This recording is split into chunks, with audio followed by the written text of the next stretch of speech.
Sénégal champion des rectifications mais docteur on est en direct après dina koy yeggali mais je te dis quelque chose le Sénégal champion des rectifications il rectifie tout mais après application moom mooy nekk problème léegi on va essayer de faire la chronique du jour Pape Sané da nga bàyyi rectification santé Medicrime boobu dañuy wax ci sécurité bi ku lay annoncé ci sa gars yi non parce que man dama leen dénoncé woon ci opération Yera bi fi nekkoon état du Sénégal bañ cee bokk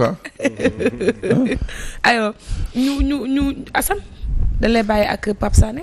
alors la chronique sécurité yi tey wax ci nga xam ne mooy décret bi jur polémique diggante gendarmerie bokk na ci armée bokk ci intégré nañ ko réintégré nañ ko y a eu beaucoup de supputation bi nga xamante ni le chef de l'État jël na son décret le 25 ou 26 mars bu ma juumul lan nga ñu mën expliquer ci loolu parce que liñ jàpp mooy gendarmerie ci armée la bokk. waaw tout à fait. Merci Hassan. En fait, la nuance est très simple. Dañuy dem 1960, Sénégal indépendant, son premier gouvernement, il y avait un ministère de la Défense. Il n'y avait pas de ministère des Forces armées. Il y avait un ministère de la Défense et le ministre de l'Intérieur était également le ministre de la Défense. Alors, ci jamono yooyu, gendarmerie mu ngi woon comme sapeur-pompier dañ ko versé woon ci ministère de l'Intérieur. Donc mu amoon défense mu amoon que l'armée. Alors après la crise de 63 le Senghor jël le décret 63 je me rappelle plus du décret boobu moo organisé la gendarmerie nationale daal di ko def force intégrante ci biir forces armées. C'est à partir de 1963 je sais pas je crois que je peux rapidement voir le décret c'est à partir de 1963 le Senghor jël le décret là. daa dina léegi dorénavant gendarmerie c'est une force au niveau des forces armées dégg nga bi mu jëlee le décret là c'est le décret voilà c'est le décret 63 294 du 11 mai qui organise la gendarmerie nationale sénégalaise à l'époque noonu la tuddoon waaw boobu dañu jël gendarmerie dugal ko ci forces armées dénomination bi daal di changer de ministère de la Défense on a un ministère des Forces armées alors depuis lors il y a eu le décret de 1964 bi nga xam ne moo gën a ñëw defaraat ñoŋal biir gendarmerie mu amaat également d'autres décrets yi nga xam ne ñoo ñëw après 74 84 voilà, le décret de 64 le décret de 64 nag et le décret de 68 ñoo gën a jëmmal gendarmerie parce que c'est à partir de 1968 bi ñuy créer li nga xam ne mooy l'inspection des forces armées l'inspection des forces armées au niveau de la présidence boobu la Senghor daal di gën a réorganiser gendarmerie créer le numéro 2 le haut commandant en second ak yeneen particularités yi ci biir gendarmerie léegi nag à partir de ce moment voilà merci à partir de ce moment mu amoon une structuration un organigramme de la gendarmerie organigramme boobu nag boo gisee décret bii président Macky Sall jël bëri polémique mooy que organigramme boobu moo doon fonctionner normalement mooy que y avait la gendarmerie y avait le haut commandant de la gendarmerie qui était en même temps le directeur de la justice militaire il y avait le haut commandant en second il y avait le commandant de la gendarmerie territoriale il y avait le commandement de la gendarmerie mobile il y avait le commandement des écoles yooyu nag ku ci nekk dafa am benn pàcc bu importante bu ñu la joxoon ci biir gendarmerie alors ce qui s'est passé ces dernières années il y a eu un glissement parce que ba léegi on est en train de chercher le décret mais le décret n'est pas visible mais en tout cas il y a eu un glissement dans l'organisation de la gendarmerie dañu yeewu on a vu que gendarmerie benn nit kese par exemple GIGN bi nga xam ne qui dépendait de la gendarmerie mobile ñi gis ni que daanaka benn nit rek moo doon décider fan la GIGN waroon intervenir ainsi de suite les escadrons la légion de gendarmerie d'intervention le centre technique de la gendarmerie le centre des achats de la gendarmerie mu nga xam ne ay unités ay parties yu importantes la ci biir gendarmerie on s'est rendu compte que pouvoir yooyu yëpp c'était accumulé au sein d'une seule entité mooy le haut commandement léegi nag président Macky Sall li mu def mooy li mu fi déréglé woon parce que ça a été déréglé gis nañu que ça a été déréglé gis nañu que ni mu waroon fonctionner wul noonu. mais le souci Pape Sané mooy le décret 84 62 du 16 août 1984 dafa am organisation bu mu teg. bu normal ci gendarmerie. te gisuñ décret bu chef de l'État jël pour changer organisation boobu. xam nga ñaari décret yi boo ko jëlee bu 84. ak bii mu jël nii c'est la même chose mooy maanaam li nekkoon 84. nga xam ne dañ ko déréglé ces 3 dernières années loolu la gëlaat décret delloo si ko waat. xam nga ndax comprendre nga un peu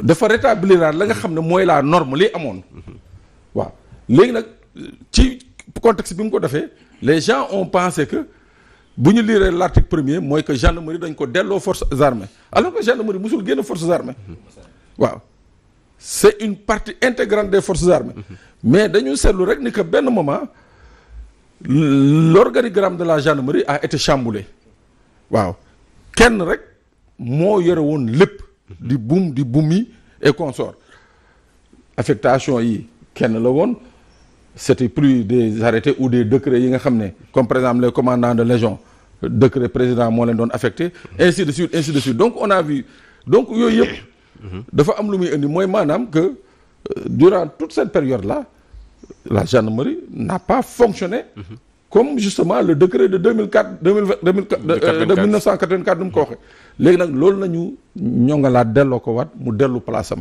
donc il y a aucune nouveauté dafa fàttali rek non fàttaliwul Assane dafa rétablir c'est-à-dire dañu bàyyi woon donc sur les faits dafa apporter ay changements te indiwul décret bu ko apporter indiwul diggante at yi ñu weesu voilà c'est-à-dire lii xewoon at yi passé mooy que on a chamboulé l'organigramme de la gendarmerie. Sans texte légal.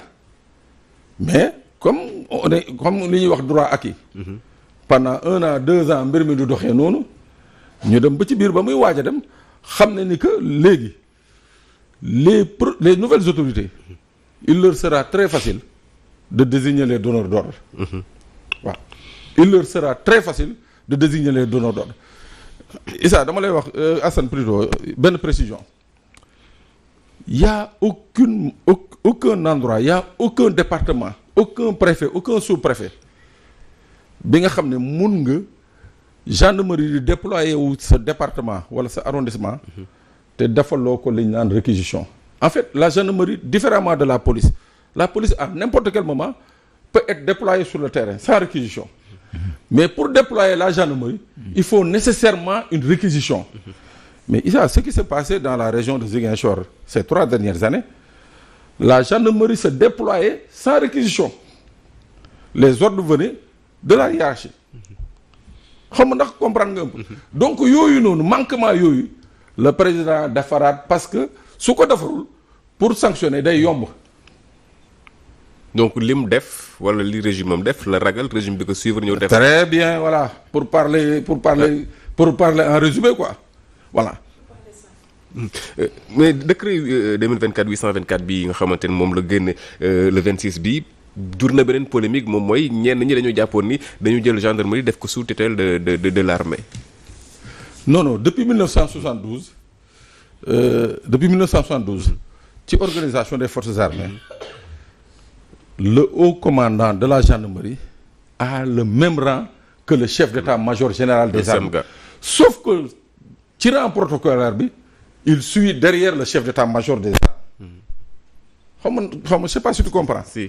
Depuis 1972 le haut commandant de la gendarmerie a le même rang que le chef d'état-major général des armées mais ci rang protocolaire bi chef d'état-major mooy jiitu moom mu topp ci. Donc maanaam. Pour résumer, la gendarmerie n'a jamais quitté depuis 1963 les forces armées. Sauf que benn moment ñu ci bëri comme fonctionnement bi nu mu demee woon dañu foogoon ni que gendarmerie nekkatul ci forces armées. Voilà surtout nag décret bi mu mujjee jël nii soo koy lire son article 1er dañu repréciser ni que la gendarmerie est une partie intégrante des forces armées loolu nag moom moo réeral ñu bëri. Décret bi dafa ne la gendarmerie nationale fait partie intégrante des forces armées. Ces formations prennent rang à la droite des autres formations dans les prises d'armes et définent en tête défilent en tête des troupes. C'est au-delà de rappeler que ni ci forces armées yi lañ bokk mi ngi mettre aussi l'accent sur li war a xew diggante fii ak quelques jours que 4 avril. Voilà champ d'application parce que effectivement. Donc peut-être ce qu'il faudrait comprendre c'est seen champ d'application. Par exemple armée ñëpp xam nañ ni du lu nekk koy génne. Gendarmerie aussi pour rétablir l'ordre public ñoom nan ku si nekk nag dafa am ay prérogatives boo xam ne nag mais ñoom ñëpp forces armées moo leen chapeauté. C'est la compréhension que nous avons une compréhension basique. Ouais, d'autant plus qu'on dit que ni ça a toujours été comme ça. Mais dans l'entendement soo leen gisoon ñuy agir dafa mel ni comme ces deux corps qui n'ont rien à voir. mooy la gendarmerie et l'armée alors que ñoom ñëpp soo leen gisee ñoo bokk ñoo bokk même corps. léegi depuis 72 merci pour la paix depuis 72. ni ñu organisé Senghor ni mu ko organisé dafa organisé créer l'état-major particulier du président de la République sooga nag après l'état-major ñu indi l'état-major général des armées. indi le haut commandement de la gendarmerie. léegi nag bu cérémonie amee comme l'état-major particulier du président de la République. président moo koy jox ordre donc garde républicaine bi mooy garde rouge yi. c'est des composants de la gendarmerie donc moo tax à chaque fois qu'il y a une cérémonie ñoom ñooy jiitu.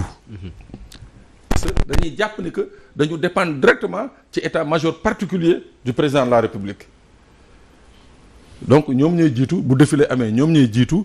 cérémonie bu amee tamit ñoom ñooy jiitu voilà. mais ci rang protocolaire bi c'est le chef d'état-major qui est le premier haut commandant de la gendarmerie topp ci.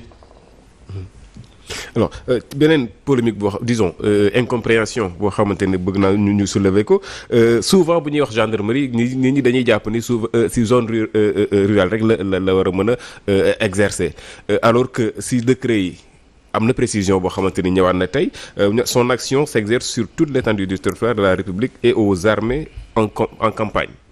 voilà et aux armées en campagne. voilà xam nga boo jëlee la loi sur la gendarmerie française de 58. nga jël le Sénégal indépendant avant 62. la gendarmerie ses missions c'était des missions yi nga xam ne qui étaient en zone rurale. mais après la crise de 62 Senghor comme wóolootul police mënatul woon bàyyi police rek dans les zones urbaines. boobu la jël le décret là daal di ne léegi dorénavant la gendarmerie est compétente dans les zones urbaines. loolu moo indi la présence de la gendarmerie dans les zones urbaines waaw c'est une compétence. ba tey jii tant que le décret là n'a pas été abrogé effectivement mun nañu exercer dans les zones urbaines comme la brigade de Thionk comme la brigade de Hann ainsi de suite parce que boo ko xoolee soo xoolee un peu la structuration de Dakar à l'époque Ouakam était considéré comme une banlieue. Thiaroye une banlieue. Hann une banlieue. moo tax foofu nañ doon yóbbu brigade yooyu fa nañ nekkoon tu vois. mais c'est après qu'on a créé justement la brigade de centre-ville, Thionk, ainsi de suite, permettre justement à la gendarmerie d'opérer en zone urbaine. Est-ce que coow li yëpp kon jaroon na ko fi. bon vraiment jaru ko woon mais c'est que aussi c'est le contexte. xam nga on est benn contexte bi nga xam ne tout le monde est soupçonneux. avec tout ce qui s'est passé ñu gis président di jël ay décrets par-ci di jël ay mesures par-là alors quand ce décret est sorti automatiquement les gens ont dit kon dañ koy jéem a dugal ci biir forces armées pour absoudre ou faire oublier erreurs yi nga xam ne alors que une faute qui a été commise en 2023 2022 ou 2021 même bu ñu la dugalee forces armées bu ñu la naree topp dañ lay topp ah bon waaw. parce que am na justice militaire. waaw y a la justice donc et c'est la gendarmerie qui exerce la justice militaire. parce que bu ñu xoolee si organisation bi ñu ngi ne niveau yi niñ ko sànq tudd nga état-major bu armée au commandement bu gendarmerie, direction de la justice militaire, direction des services, direction des organisations, des inspections d'études, de formation et de contrôle muy hiérarchie bi pour reprendre un peu direction de la justice militaire bu amee ça veut dire que faute yi nga xamante ni ñoom la ñuy def am na fu ñu leen di juger. am na fu ñu leen di juger. am nañu fu ñu leen di juger. Il y a le tribunal militaire qui se tient régulièrement ici au tribunal régional de grande instance de Dakar. Donc ba pare la gendarmerie ci wàllu justice militaire moom moo am prérogative d'ailleurs son principal bras séculier s'appelle la prévôte waaw. Quand il y a des problèmes au niveau des armées gendarmerie buy activer prévôte boobu lay activer waaw su ñuy àttee dans le cadre de la justice militaire en temps de paix comme en temps de guerre ñoom ñooy àtte waaw. Bon, je pense que la juriste yi ñoom ñoo waroon dugg pour préciser parce que su décret di génn souvent day am loo xam ne da koy teg mais su fekkee dafa am changement bu ndaw décret rek moo ko mën a dugal parce que comme on dit la loi elle est globale quoi. Ce sont les décrets qui viennent par exemple pour expliquer réellement dans l'application de la loi nan lay demee soo xoolee nag sur 20 points mën na doon exactement comme vous l'avez dit ça n'a pas changé. Si benn disposition bu ndaw. Par exemple on ne peut pas revenir sur un même décret boo xam ne s'il y a pas de changement aussi mineur que ça soit ça doit être précisé dans le décret. Dans ce nouveau décret là peut-être suñ ko càmbaroon ñàkkul benn disposition bu ndaw boo xam ne dugal na ko ci pour corriger par exemple li nga xam ne moom durant son magistère non man li ma gis mooy que le président pour éviter que le prochain haut commandant de la gendarmerie continue dans cette lancée c'est-à-dire continuer de gérer les prérogatives du commandant de la gendarmerie territoriale les prérogatives du commandant de la gendarmerie mobile les prérogatives du haut commandant en second moo tax mu dindi loolu mu leeralaat ko tegaat ko waaw. mais loolu nag ba mu koy def rek c'est parce qu'il y avait un vide juridique fekkoon c'était précisé par exemple dans le décret dont vous évoquez. le décret de 84 soo ko defee tu es en violation. donc dañ lay rappeler alors mi ngi woon ci décret 84 mu ngi woon ci décret 84 bi. donc quand même on ne peut pas revenir sur un décret qui a été déjà expliqué. moo waral coow li bëri nii donc c'est ça. mais nag je pense que ni c'est le moment aussi que les juristes. jël ñaari décrets yi teg ko. pour xam exactement pour éclairer la population. xam lan moo ci changé ak lan moo ci changé mais ça m'étonnerait que même décret. bu nga xam ne signé woon nañ ko en 1984. C'est le même décret. ñu revenir ramener par exemple textuellement le même décret. Ça quand même ça pose problème. En tout cas. non c'est-à-dire s'il y a des changements. il y a deux petits changements. non xam nga changement yi mooy lan mooy il y a deux nouvelles créations de la gendarmerie. mooy lu mooy wax. mais loolu. c'est-à-dire ci organigramme bi changé wul dara. mais ils l'ont reprécisé dans ce nouveau décret. Voilà. Donc ce vide-là qui existait là au moins ils l'ont reprécisé. Voilà. Ils l'ont écrit. Bon, xam naa damay gënaat tout sujet bi wax ci benn cas boo xam ne xew na fa récemment à Pikine. Des policiers yoo xam ne dañu leen accusé comme quoi kan day jël un jeune bu tudd Seydina Moustapha Diop daal di koy dóor bu finalement mu jaare si ñàkk bakkanam tey jii si Libération nee nañu waa DIC arrêté na 6 polices DIC c'est la police bu arrêté aussi des policiers foofu ba explication lañu ci mën def. non xam nga Seydina depuis un certain moment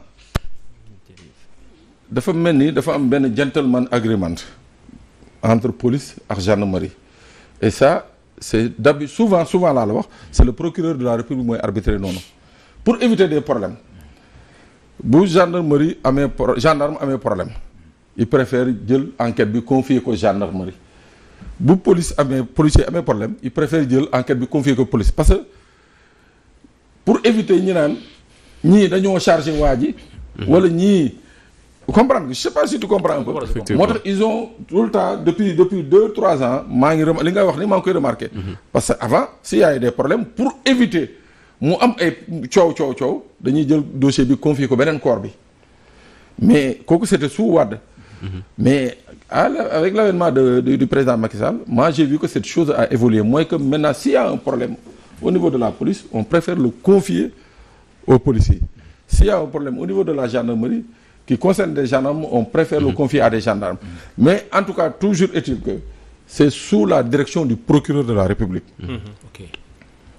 Moom mooy apprécier et soo déggee ci mbir mi liñ ci wax mooy que c'est sûr et certain que on va vers des inculpations parce que bu ñu demee ba wax ay waxu meurtre waxu séquestration waxu causer blessure volontaire ayant entraîné la mort yooyu yëpp ça veut dire que quelque part les policiers de la DIC ont effectivement bien fait leur travail autrement bu doon dañoon xool ce corporatisme loolu yëpp je crois que duñ ko ci génnee ba muy egg ci presse bi voilà peut-être revenir rek parce que man sama pharmacie Pikine la nekk da di situation boo xam ne dama ko dund en direct mu doon situation bu metti boo xam ne am na incompréhension bu ngand boo xam ne ñun moom lañ doon dund parce que tamit jël benn xale ak loo ko mën a reprocher jëlee ko këram entre ba nga koy jëlee këram ak ba nga koy yóbbu police 5 heures de temps se sont passés et y a semble-t-il que dañ ko yóbbu woon non yóbbuñu ko police non damay entre bañ ko jëlee këram bañ koy yóbbu police non yóbbuñu ko police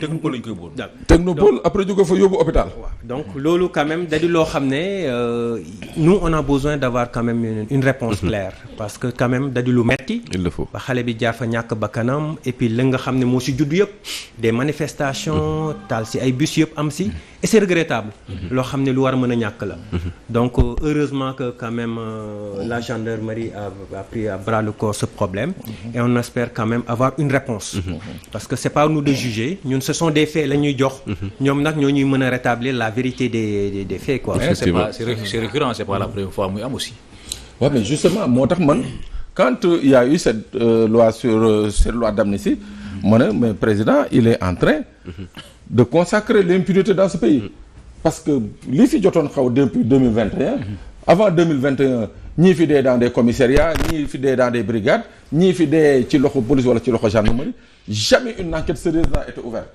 donc ñu ñëw lépp ñëw 2021 2023 2023 avec ce pic de mort yi nga xam ne tudd nañ ci ay takk der ñu voté sur une loi d'amnistie moo tax dès le départ j'ai dit que cette loi d'amnistie c'est une prime à l'impunité la preuve bu doon tey jii dañu bàyyi woon yoon def liggéeyam je suis sûr et certain que ces policiers là duñu mus a toog di xalaat naan daañu jàpp quelqu'un quel que soit le délit qu'il ait commis naan dañu koy yóbbu ci àll bi pour régler ko et pas c'est-à-dire c'est des pratiques de sauvage yi nga xam ne il faut y mettre fin par tous les moyens il faut y mettre fin waaw il faut y mettre fin te moo tax cette loi d'amnistie n'a pas sa raison d'être ok waaw gis nga bu ñu ba ay woon nii yoon jël di def liggéeyam procédure yi commencé enquêtes yi commencé ñiy entendre bu dee dañu war a arrêter ñuy arrêter je suis sûr et certain que ce soit policier gendarme ou qui que ce soit am na yenn pratiques yi nga xam ne nit ñi dootuñu ko defati mais le fait que boo ko defee